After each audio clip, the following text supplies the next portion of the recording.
Mexico, 25 millions d'habitants. Ici, les populations qui vivent dans la rue sont toujours plus nombreuses et n'ont pratiquement aucun droit. Pauvreté, exclusion, violence sont leur quotidien. Pour les aider à survivre et à défendre leurs droits, des travailleurs de rue sont à leur côté, chaque jour sur le terrain, avec l'association El Caracol.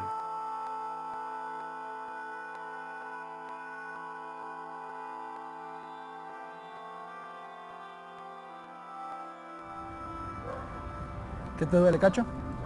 Los huesos. Los huesos. ¿Sí? ¿Sí? ¿Puedes respirar bien? ¿O te duele el respirar? México creo que está a la vanguardia de la violación de derechos. En la medida en que la pobreza aumenta, lo que están haciendo los gobiernos en el mundo es sacarlos de las ciudades. Es limpieza social, ¿no? O sea, lo que no les gusta o lo matan o lo quitan, ¿no? Au Sénégal, comme partout en Afrique d'ailleurs, la moitié de la population a moins de 20 ans et bon nombre de ces jeunes vivent dans la rue. Pauvreté, maltraitance, toxicomanie, les travailleurs de rue de l'ONG Avenir de l'Enfant sont à l'œuvre chaque jour dans les rues de Dakar et de sa banlieue pour venir en aide à ces enfants.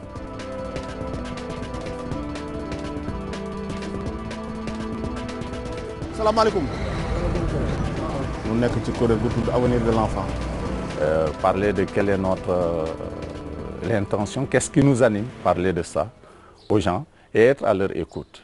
Être à l'écoute de leurs problèmes, être à l'écoute des solutions qu'ils pensent qui seraient nécessaires à mettre en œuvre pour régler les problèmes qui sont à la base de leur présence dans la rue. C'est très dur comme travail.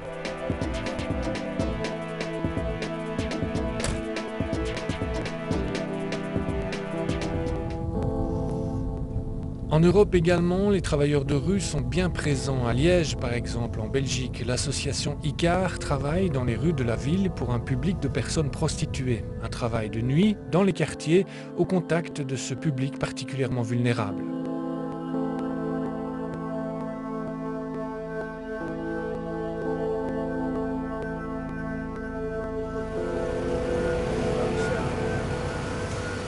Oh, Andy! Vous êtes avec Virginie? Oui. Vous allez avoir un logement? Le 17 avril. Ouais. Logement social. Maison. Salut Jules. Ça va? Attends, excuse-moi, logement social? Ah ouais? Et où? À Courbeil-en-Pont. Ça fait 4 ans, 3 ans et demi que je suis à la rue. Ouais, non, on va pas chercher plus Quand loin. même, j'ai été un peu chez ma mère pendant le temps. Je suis une petite poignée. Je les donne aux filles aussi, tu vois. Quand Là-bas, ils comme en ça. ont pas, je leur en donne. Oui, non, d'accord. Ne dérange pas. T'en veux quelques-uns aussi? On partage une philosophie qui est commune à tous les travailleurs de rue, qu'on vienne d'Asie, d'Afrique, d'Amérique, peu importe. Je crois qu'on partage la même philosophie. La philosophie qui est le respect de la personne dont on s'occupe, qui est le non-jugement, je pense qu'il est universel aux travailleurs de rue.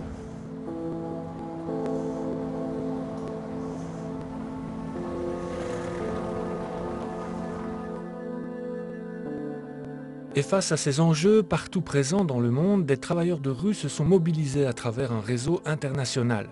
Dynamo International a vu le jour en 2002 et ce réseau réunit aujourd'hui des travailleurs de rue du monde entier. Objectif, la reconnaissance du travail de rue, la prise de parole des acteurs de terrain et l'interpellation des pouvoirs publics.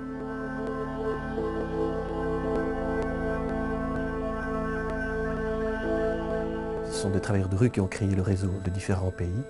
Un peu au départ du constat que, ce métier était très peu reconnu, très peu connu, qu'on avait une insuffisance d'outils méthodologiques, de références théoriques par rapport au travail qui est réalisé, et que finalement les constats que nous faisions sur le terrain, de la réalité du terrain, étaient peu entendus.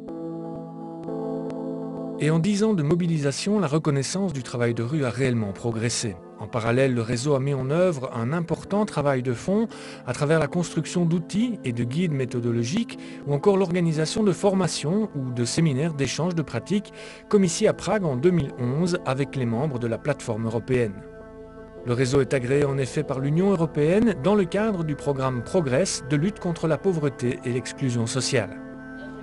we learn a lot from each other because every country has a different framework, legal framework, social framework. So every time we have to learn a lot from each other. It's very interesting to see how different countries is working with young vulnerable people in the street. Of course it's not the different countries is struggling with different kind of problems, but I think mainly it's the same perspective how to work on the street. But I think it's a continual battle to get street work accepted. Both with authorities but also with other practitioners. Some people are always suspicious. What do you actually do? Do you actually do anything at all? Point d'orgue de cette mobilisation internationale, le forum Parole de rue qui a réuni en 2010 l'ensemble des acteurs du réseau avec pour objectif de rédiger un cahier de recommandations remis aux autorités politiques. C'est que tout individu, quelle que soit sa situation sociale, a droit à être reconnu comme sujet de droit et sujet de son existence. Cela implique le respect de tout droit promu par la Convention des droits de l'homme et celle relative aux droits de l'enfant.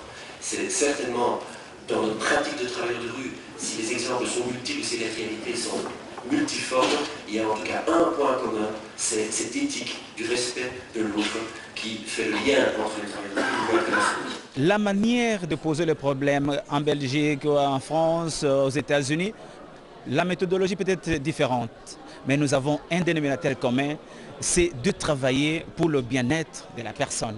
La manière d'approcher quelqu'un, c'est la même. On doit entrer en contact pour comprendre ce qui est à la base des difficultés de cette personne. Et c'est ça ce qui nous unit au nord tout comme au sud. Nous nous battons pour un nouvel ordre économique mondial parce que la conjoncture actuelle n'est pas très favorable, notamment aux populations qui ont des difficultés. Ils sont les premiers laissés pour compte, ils sont les premiers à traquer. À partir du moment où vous êtes un réseau qui compte plus de 42 pays et bientôt 50, la parole est prise en considération de manière un peu différente.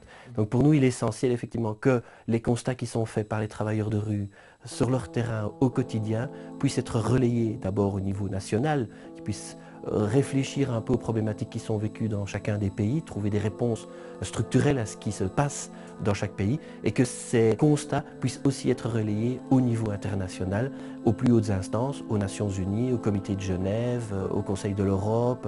On est de plus en plus entendu au niveau international et on l'est d'autant plus qu'on est le reflet de ce qui se passe réellement sur le terrain.